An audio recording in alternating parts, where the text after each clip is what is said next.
Good afternoon. कालच्या लेक्चरमध्ये stages of development, ज्यामध्ये इन्फेन्सी, चाइल्डहूड, ॲडोलसेंट, प्रीनेटल कशाला म्हणायचं, पोस्टनेटल काय असतं, या स्टेजेसबद्दल पाहिलं होतं. आज आपण पाहणार आहोत नीड्स ऑफ चिल्ड्रन, म्हणजे बालकांच्या गरजा. बालकांचे वय, अवस्था आणि विकासाची पातळी अनुसार बालकांच्या गरजा बदलत असतात. बालकांच्या शारीरिक, मानसिक, भावनिक किंवा सामाजिक गरजा पूर्ण करणे ही पालकांची जबाबदारी असते, शिक्षकांची जबाबदारी असते आणि समाजाची जबाबदारी असते. सर्व प्रकारच्या गरजा सर्वांगीण विकासात महत्त्वाची भूमिका बजावतात आणि गरजांचे स्वरूपही वेगवेगळे असते. बालकांच्या सभोवती आरामदायक वातावरण व परिस्थिती निर्माण करून त्यांच्या गरजा पूर्ण करायच्या असतात. बालके असहाय्य असतात, दुसऱ्यांवर डिपेंड असतात, त्यामुळे त्यांच्या गरजा भागवणे हे आपले सर्वांचे कर्तव्य आहे. To meet the needs of children, be it physical, social, emotional or mental, it is the responsibility of parents, caregiver, teacher and society to meet them in various ways as they all contribute to a child's overall development. आता गरजा काय असणार आहे बालकांच्या, तर Abraham Harold Maslow हे एक मानसशास्त्र होते. त्यांनी एक पिरामिड तयार केला होता, ज्यामध्ये तुम्हाला पिक्चरमध्ये दिसतं आहे की ह्या पिरामिडमध्ये सर्वात खाली जे आहे त्यांनी गरजांच्या वरून ते पिरामिडमध्ये सगळ्यात खाली जैविक व शारीरिक गरजेला महत्त्व दिलं आहे.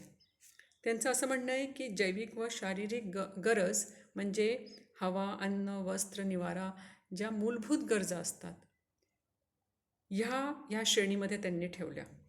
ही गरज पूर्ण झाली की मग त्याच्या पुढची गरज म्हणजेच सिक्युरिटी, सुरक्षिततेच्या गरजा, मग कायदा, संरक्षण, सुव्यवस्था यामध्ये मुलांच्या बाबतीत येते. त्यापुढे प्रेम व आपुलकीची गरज.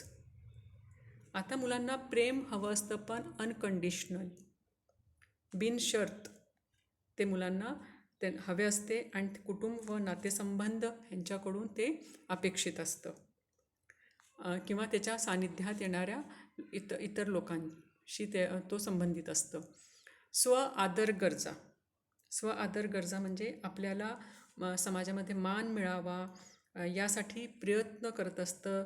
स्वतःबद्दल आदर मिळवणे यासाठी प्रयत्न असतो.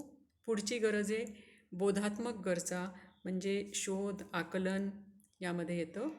त्याचबरोबर सौंदर्यदृष्टीची गरज.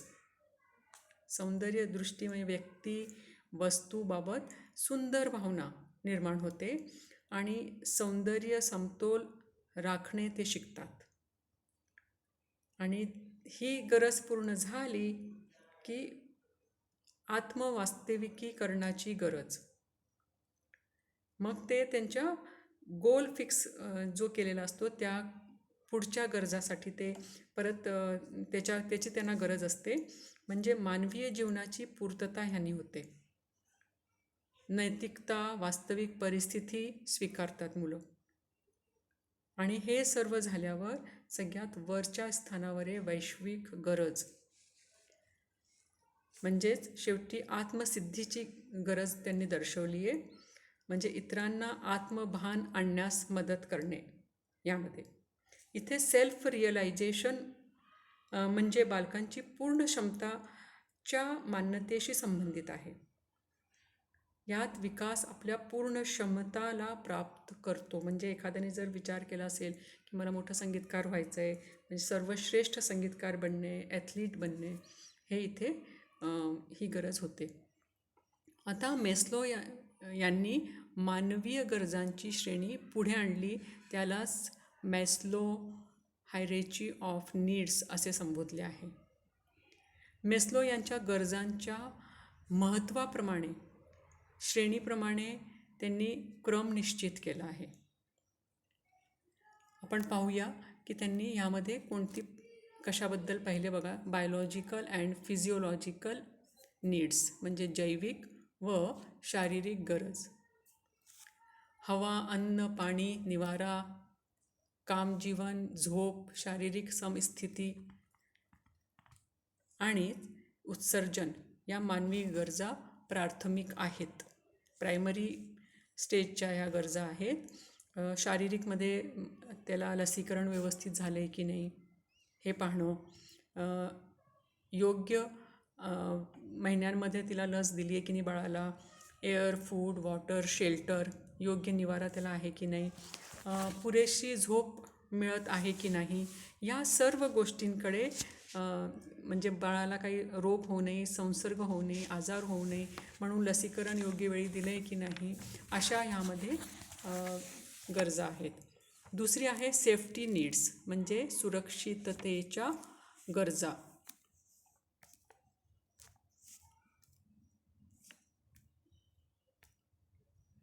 बाह्य घटकांपासून संरक्षण, शारीरिक सुरक्षितता, रोजगार, विविध स्रोत, नैतिकता, कुटुंब, आरोग्य, संपत्ती या गरजांची पूर्तता प्राथमिक गरजांनंतर भागवावी लागते. म्हणजे त्याला पूर्णपणे सुरक्षित वाटतं आहे की नाही, कोणी भेटलं आहे किंवा आपल्या आईबाबांशी बोलताना आणि इतर लोकांशी बोलताना त्याला सुरक्षित वाटतं आहे की नाही. म्हणजे थोडक्यात सभोवतालच्या व्यक्तींकडून आपण ॲक्सेप्ट केलो ही भावना निर्माण होणे म्हणजेच सिक्युरिटीची भावना. आणि आपल्याला नाकारले आहे अशी जाणीव होऊ लागली तर मुलास काय वाटतं, असुरक्षित वाटू लागते. मुलाच्या सर्व मूलभूत गरजांची योग्य वेळी योग्य प्रकारे पूर्तता झाली तर त्यातून मुलास इतरांबद्दल व स्वतःबद्दल कॉन्फिडन्स वाटू लागतो, विश्वास वाटू लागतो व त्यातून सिक्युरिटीची जी फिलिंग्स निर्माण होते ती खूप महत्त्वाची असते. सुरक्षित वाटणे म्हणजे संरक्षणाची हमी पालकांनी देणे आवश्यक असते. पुढचे प्रेम व आपुलकीची किंवा लव अँड बिलॉंगिंगनेस नीड्स. प्रेम व वात्सल्य यांची देवाणघेवाण, कामजीवनाची पूर्तता, विश्वास आणि स्वीकृती, आपण एखाद्या गटाचा भाग आहोत ही भावना निर्माण होणे. प्रेम व वात्सल्य ही प्रत्येक बालकाच्या आयुष्यातील मूलभूत भावनिक गरज आहे. मुलांना प्रौढांकडून बिनशर्त अनकंडिशनल प्रेम हवे असते आणि आपल्या जवळपासची व्यक्ती प्रेमळ आहेत, समजून घेतात असा बालकाला अनुभव आला तर त्याला सुरक्षित वाटेल, मैत्रीचे नाते निर्माण होईल व त्यायोगे त्यांना विश्वास वाढेल. आणि त्यांना वात्सल्याची गरज असते ज्यातून त्यांना कळते की ते इतरांना आवडतात व इतरांना हवेसे आहेत. या भावनेतूनच आपलेपणा, कोणाला तरी आपण हवे असण्याची जाणीव निर्माण होते. तिसरं आहे, चौथं आहे स्व आदर गरजा, एस्टीम नीड. स्व आदर गरजेमध्ये मेस्लो यांनी स्व आदर गरजा 2 भागात विभागल्या आहेत. स्वतःबद्दल आदर असणे म्हणजे आत्मसन्मान, आत्मविश्वास, स्वातंत्र्य, आणि दुसरं आहे प्रतिष्ठा मिळवण्याची इच्छा असणे किंवा दुसऱ्यांनी आदर द्यावा ही इच्छा असणे म्हणजेच स्टेटस, नावलौकिक, यामध्ये हे सर्व येतं.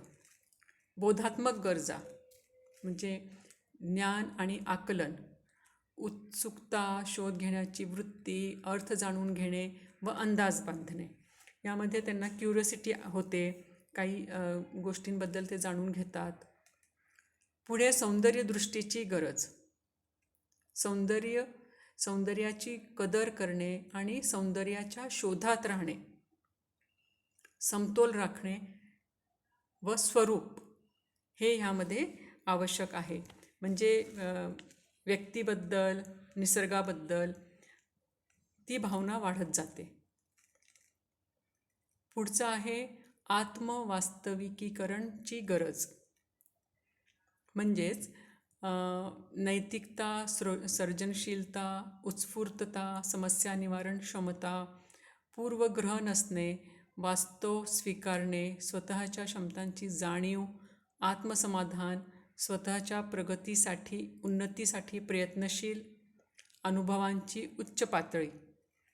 ह्यामध्ये मुलांना काय चांगले, काय वाईट, काही क्रिएटिव्ह ॲक्टिव्हिटीज, एखादी समस्या आली तर त्याचं निवारण कसं करायचं, वास्तववादी गोष्टी स्वीकारणे, आपली क्षमतांची जाणीव की मला काय जमतं आहे, कुठपर्यंत जमतं आहे ह्याचा शोध घेणे आणि स्वतःच्या प्रोग्रेससाठी, प्रगतीसाठी, उन्नतीसाठी प्रयत्नशील असणे. हे आत्मवास्तविकीकरण, सेल्फ ॲक्च्युअलायझेशन नीडमध्ये येतं. आणि मॅस्लोने जसं सांगितलं आहे की सर्वात शेवटी वैश्विक स्वतः पलीकडील गरज.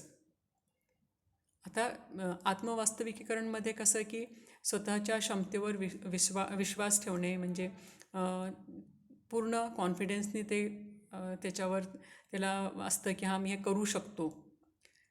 अशामुळे काय होतं की त्याचा आत्मविश्वास वाढतो, वृद्धिंगत होतो.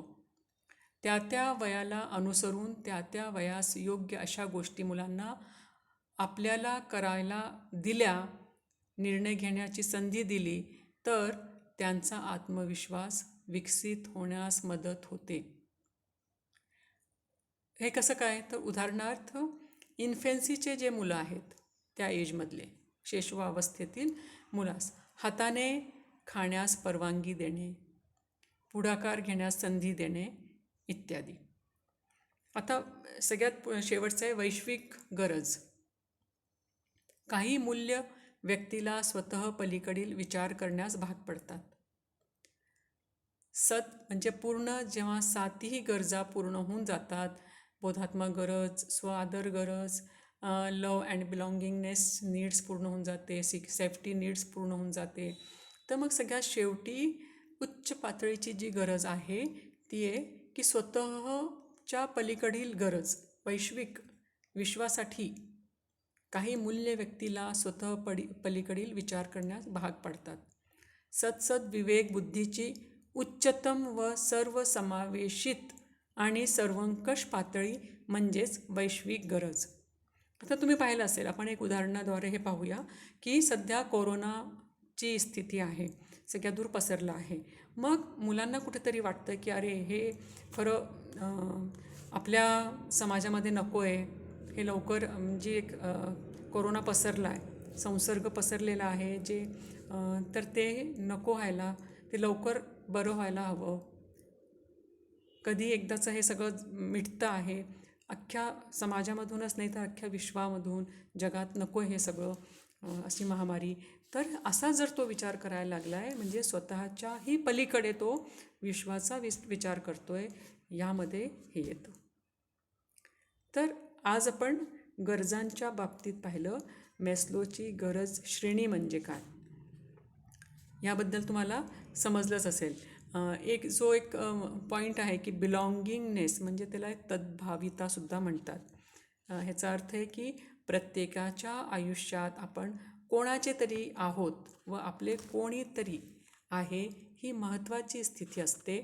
आपण कोणावर तरी प्रेम करणे, आपल्यावर दुसऱ्यांनी प्रेम करणे व आपल्याला स्वीकारणे म्हणजे वरील भावना, म्हणजेच बिलॉंगिंगनेस. मुलींना तुम्हाला आता लक्षात आलं असेल की मॅस्लोची गरज श्रेणीमध्ये त्यांनी कुठल्या कुठल्या पायऱ्या, म्हणजे बेसिक त्यांनी काय ठेवलं होतं, त्यांनी की शारीरिक गरज म्हणजे जी मूलभूत गरज आहे, सगळ्यात पहिले त्यांनी त्याला महत्त्व दिलं आहे की जैविक व शारीरिक गरज जी आहे ती अन्न, वस्त्र, निवारा, कपडे, हवा, ही जीवनाच्या मूलभूत गरजा पूर्ण झाल्यावर मग पुढे त्याची दुसऱ्या गरजांची पूर्तता करण्याचा प्रयत्न मुलं करत असतात. मग सेफ्टीची गरज, त्याच्यानंतर बिलॉंगिंगनेस अँड लवची गरज, रिस्पेक्ट, आदराची गरज, म्हणजे आपल्याला मान्यता चा दर्जा मिळतो आहे की नाही, जबाबदारीची आपल्याला जाणीव आहे की नाही हे पाहणं. बोधात्मक गरज म्हणजे ज्ञान, अर्थ, स्वजाणीव. आणि त्यानंतर सौंदर्य दृष्टीची गरज, सौंदर्य, समतोल ह्याची कदर करणं. आणि